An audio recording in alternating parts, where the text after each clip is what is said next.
Hello guys, welcome to Samir Patel Public School. How are you friends?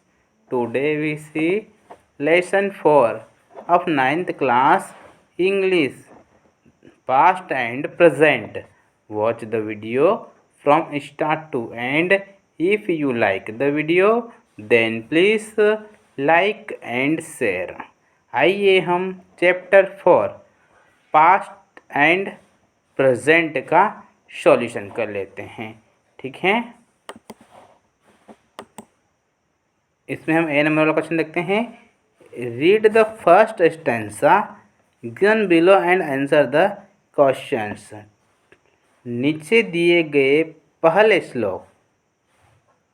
श्लोक को पढ़िए और क्वेश्चंस के आंसर दीजिए। ठीक है, तो आइए हम इसके श्लोक देख लेते हैं।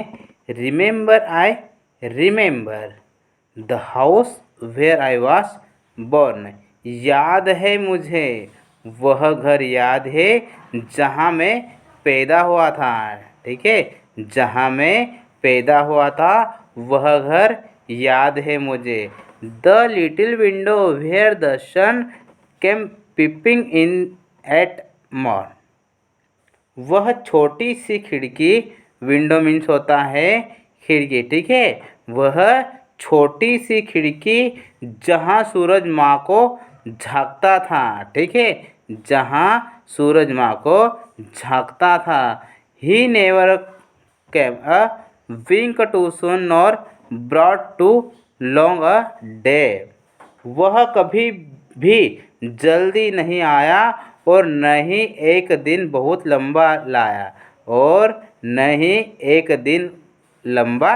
लाया but now I often wish the night had borne my breath away. लेकिन अब मैं अक्सर चाहता हूँ कि रात ने मेरी सांसें रोक ली है। ठीक है, रात ने मेरी सांसें रोक ली हो। ठीक है, फर्स्ट क्वेश्चन देखते हैं। Why does the poet remember the house. Poet को घर की याद क्यों आती है। ठीक है, कवि को घर की याद क्यों आती है, इसका आंसर देखते हैं। The poet remembers the house because he was born there. It was spacious and sun facing.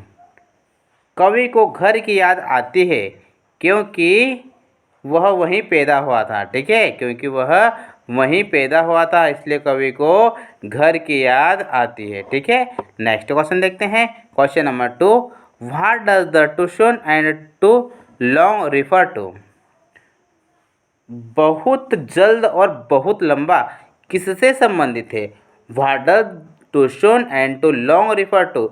बहुत जल्द और बहुत लंबा किससे संबंधित है, इसका आंसर आ जाएगा too soon means momently, too long refer to long while long period of time.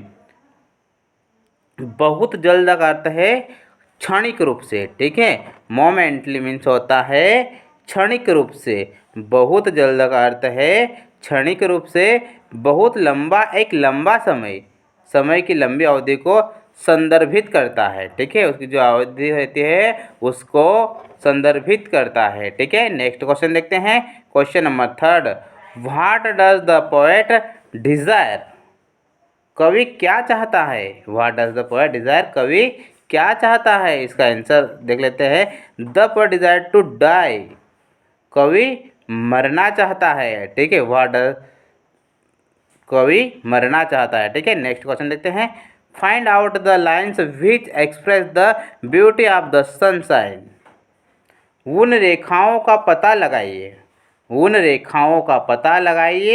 जो सूर्य के प्रकाश की सुंदरता को व्यक्त करते। Find out the lines which express the beauty of the sunshine.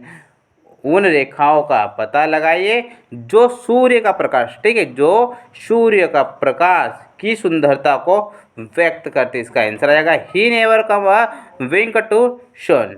वह बहुत जल्दी कभी पलक नहीं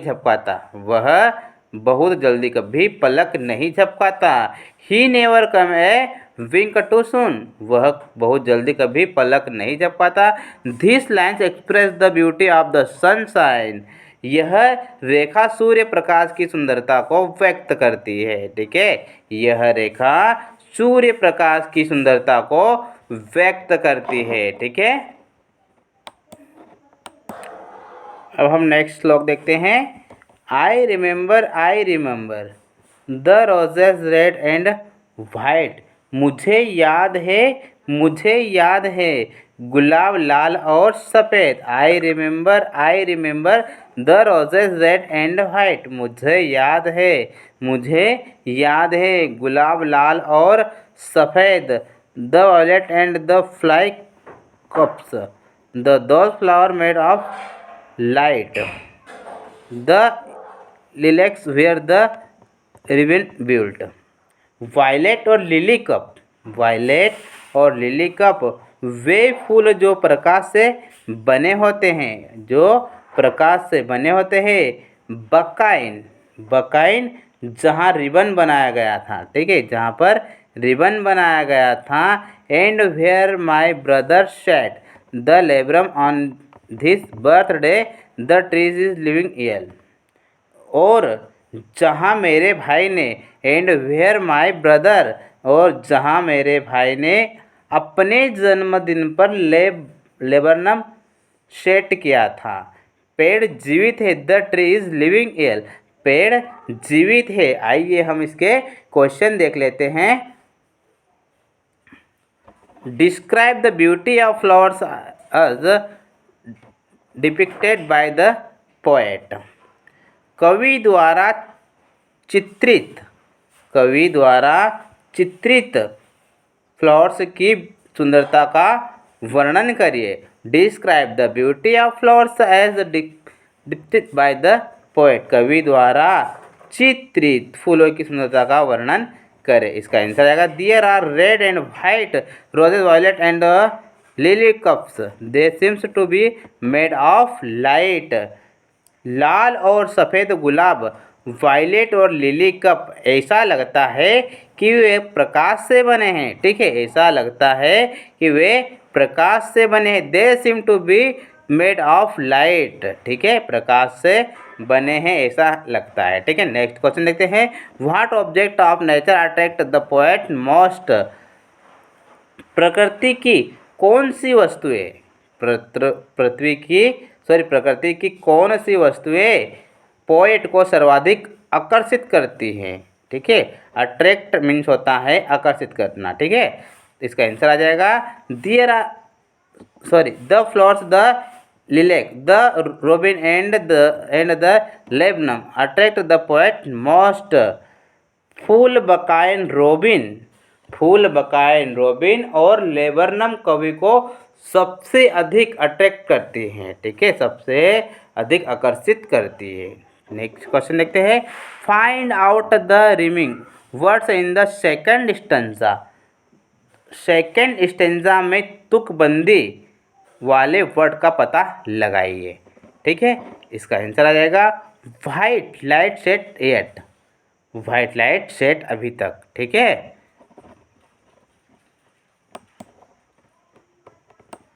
नेक्स्ट स्टेंजा देखते हैं। Read the third stanza given below and answer the question. ठीक है, हमें नीचे दिए गए तीसरे श्लोक को पढ़ना है और उसके क्वेश्चन के आंसर बताना है। ठीक है, I remember where I was used to swing, मुझे याद है जहाँ मुझे झूलने की आदत थी। Where I was used to swing, जहाँ मुझे झूलने की आदत थी। And thought the air must rush a fresh to swallow on the wing, और सोचा हवा की ताजी की तरह दौड़ना चाहिए पंख पर निगलने के लिए। ठीक है, विंग मीन्स होता है पंख। ठीक है, पंख पर निगलने के लिए। My spirit flew in feathers then that is so heavy now, and summer pools could hardly cool the fever on my brow। मेरी रूह फिर पंखों में उड़ गई, मेरी रूह फिर पंखों में उड़ गई, अब वो कितना भारी है, अब वह that is so heavy now, अब वह कितना भारी है। And summer pools could hardly cool the favour on my bro, और गर्मी की पुल शायद ही ठंडा कर सके मेरे माथे पर बुखार है, मेरे माथे पर बुखार है। इसके क्वेश्चन आंसर देख लेते हैं।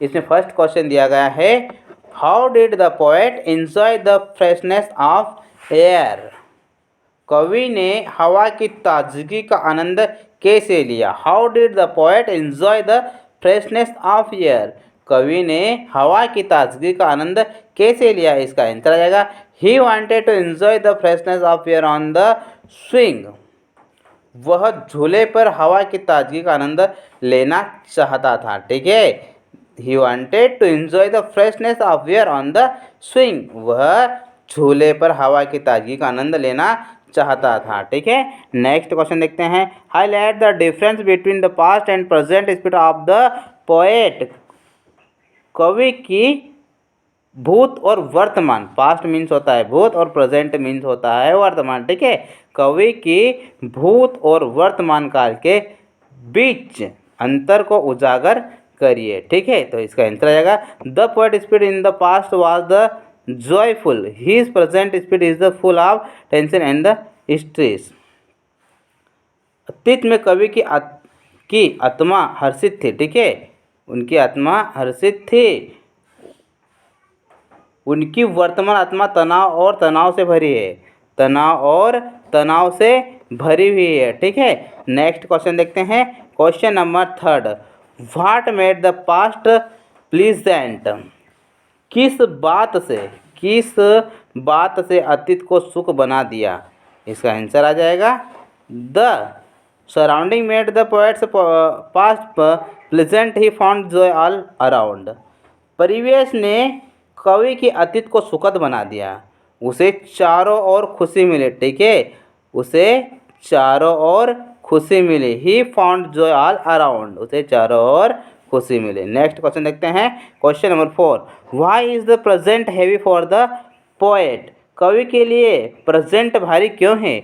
Why is the present heavy for the poet, कवि के लिए प्रेजेंट भारी क्यों है। इसका आंसर आएगा, present he full of worries, despair, stress and aspirations, therefore the present is heavy for him। चिंताओं, निराशा, तनाव और आकांक्षाओं से भरे हुए प्रेजेंट में, इसलिए उसके लिए प्रेजेंट भारी है, इसीलिए प्रेजेंट उसके लिए भारी, therefore the present is heavy for him। ठीक है।